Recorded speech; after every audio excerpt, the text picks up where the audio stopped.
हिकु सिंधी ॿिए सिंधी खे ॾिसी अलाए छो अॻिते वधणु न ॾींदो आहे, अलाए छो उन्हनि में पाण में उहो न आहे कि हे अॻिते वधे मां उनखे सपोर्ट कयां। इन ते बराबरि इहा ॻाल्हि आहे। तव्हांखे लॻे थो त सिंधियुनि में ॿधी न आहे। असांजी बेसिकली जेको ॿधी न हुजण जे या पाण में थोरो परे परे थी विया आहियूं, असां में पंथ वधी विया।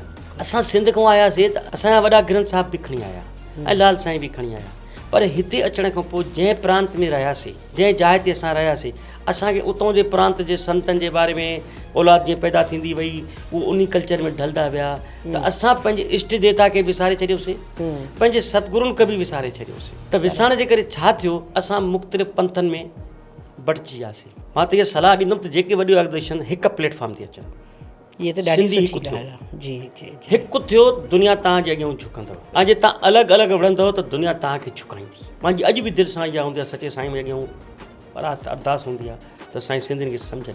अरे मां MLC थियां या तूं थिए या को थींदो त को सिंधी न मुंहिंजा ॿाहिरि। इहा जेको कहावत आहे त भई सिंधियुनि में ॿधी न आहे, इहा बि असां ग़लति करे ॾेखारे सघण जी ताक़त रखंदा आहियूं। अगरि असां पंहिंजे मन खे इहो चऊं त मूंखे कुझु न खपे, मूंखे ॿियनि जे लाइ करिणो आहे, त पोइ इहा कहावत सही थींदी।